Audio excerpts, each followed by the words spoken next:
We often hear the term fiscal cliff, the automatic spending cuts to be expected at the end of the year, and expiration of the Bush tax cuts. What will you do in Congress to ensure that the right decisions are made when it comes to addressing those matters? What we've seen is an approach in Congress where we've continually kicked the can down the road, avoided the tough decisions. We've seen that scenario happen again this year. It happens in local governments, it happens in state governments, and it's happening in the federal government, and it's unacceptable. We say, well, we're going to really make these cuts, and we mean it this time. At the local level, well, if we don't make these cuts, we're going to cut police. At the national level, well, if we don't make these cuts, we're going to cut the military.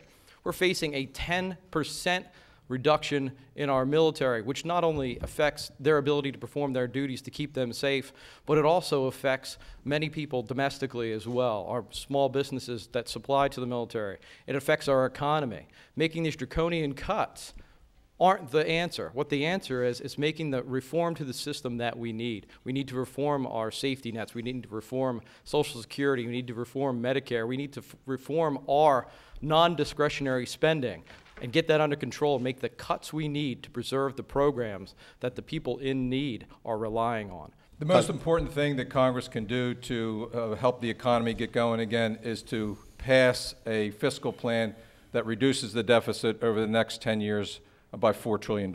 And I voted on such a plan. It's referred to as Simpson-Bold. It's fair, it's comprehensive, it's balanced, it protects the middle class, it protects investments, needed investments in education, and it involves additional revenue. In doing so, we'll set the table for avoiding the fiscal cliff. The worst thing that we could do is allow all the Bush tax cuts to expire. I've voted to allow those tax cuts for upper income people to expire. We need to prevent a large tax increase on all Americans, and we need to prevent the automatic spending cuts taking effect at the beginning of the year. I support those spending cuts because Congress proved that it couldn't do its business a year ago last summer with the fiscal cliff debate. We need to avoid this fiscal cliff. We need to reset our tax rates. We need to have a strong fiscal plan for the next 10 years.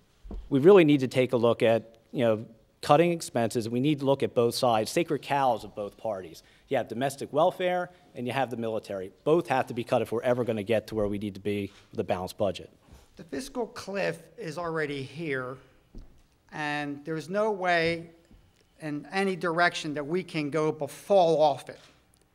There's been chronic spending and chronic printing of money by the Federal Reserve. It's called quantitative easing. They have printed our money and it's made us worthless. So we're going to have to totally revamp the economic model because it has failed.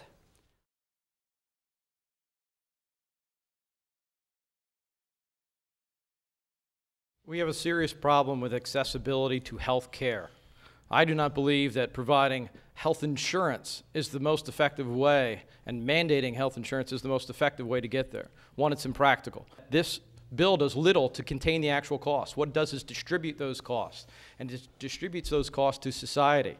What we've said is cost containment is important. Healthcare is 1/6 of our economy, but yet we're ignoring the fact that this does not actually address cost containment. Giving people free access to coverage does not encourage them to save money. As a matter of fact, it doesn't even ensure that people have access to health care. The House Republican majority has voted 31 times, maybe up to 33 times now, to repeal the Affordable Care Act, and yet they have no proposals to replace it.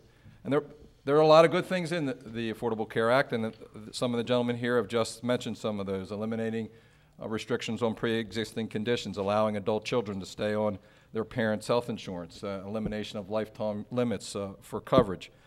I have several concerns. The bill is not perfect. It's a huge piece of legislation that involves 16% of our economy. One of the things that I'm concerned about, given my experience on Delaware's Healthcare Commission, is the fact that the individual mandate, we're requiring individuals to purchase health insurance and a certain minimum benefit package, which could require both either taxpayers or those individuals to pay more than maybe they can afford. I think we need to look at that as it is implemented. This is going to be a work in progress. We need to focus mainly on cost containment because it affects our budget like it does. I believe I'm the only candidate who has gone on record to say he will vote to repeal Obamacare completely. There are some good parts of it that we should keep. Congress has the right to regulate commerce, so we shouldn't allow insurance companies to discriminate against people who had pre-existing conditions to get insurance. We should definitely allow kids to stay on their parents' policies longer. The present system is a stone complete disaster. There are millions of people out of healthcare, out of work, who have no health care, that need health care. People with existing conditions, because of Obamacare, will have coverage. But this is a stopgap.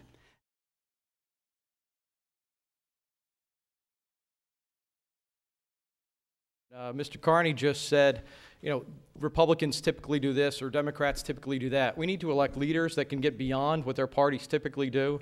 Yes, Republicans typically and have signed on to this pledge to not increase taxes. I think about 90 to 95% of congressional candidates, Republicans, have signed on to that pledge. I've refused to sign that pledge because I'm not your typical Republican. That's what we need, is leadership that will stand up, not just reach across the aisle, but stand up to their own party and make sure that their own party knows that they are there to represent the people and set an example, and then step to the middle of the aisle and bring their other colleagues with them. This partisan rhetoric has got to end. We've got to stop blaming the other parties.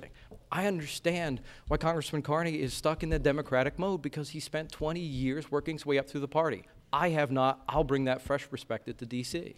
Mr. Carney. Didn't sound very bipartisan to me. Look, I understand what the gridlock in Congress pretty well. It is in part, in fairly significant part, due to significant ideological differences. Just about every member of the House Republican Party has taken the pledge not to raise taxes. Most members, a significant number of members of the Democratic caucus have taken pledges not to cut Social Security or Medicare benefits. The fact of the matter is we have to put those differences behind us to get things done. That's what I've done. I've actually done it, working with Republicans who are very much more conservative than I am. But there are too many people down there on both sides of the aisle who are worried about playing to their base on television and the media, that we're just inundated with 24-hour media. I like to consider myself less of a show horse and more of a workhorse. I think this is one of the best times when you talk about bipartisanship to be a libertarian, because in my opinion, we take the best of the traditional both parties. So from the Democratic Party, we believe in civil liberties, we believe in tolerance and personal choice, and on the Republican side, we believe in economic freedom, lower taxes, a robust national defense. But circling back to the Democratic Party, a non-interventionist foreign policy. So I think I could work together on both sides of the aisle, because I think there's a lot of similarities there. But there are some things you have to dig your heels in, and you can't compromise. I won't sit back and accept socialized medicine that's coming, because I believe it is as part of Obamacare. I won't accept raising the federal income taxes on anybody in times of economic crisis. I think we should change the income tax and replace it. And I will not bend on going to war without a declaration of war. We're not going to put our troops in harm's way unless the president does it right. You're not going to get rid of the corruption in Congress, not unless you completely vote them all out. We need new thinking. They're stuck in an old economic model.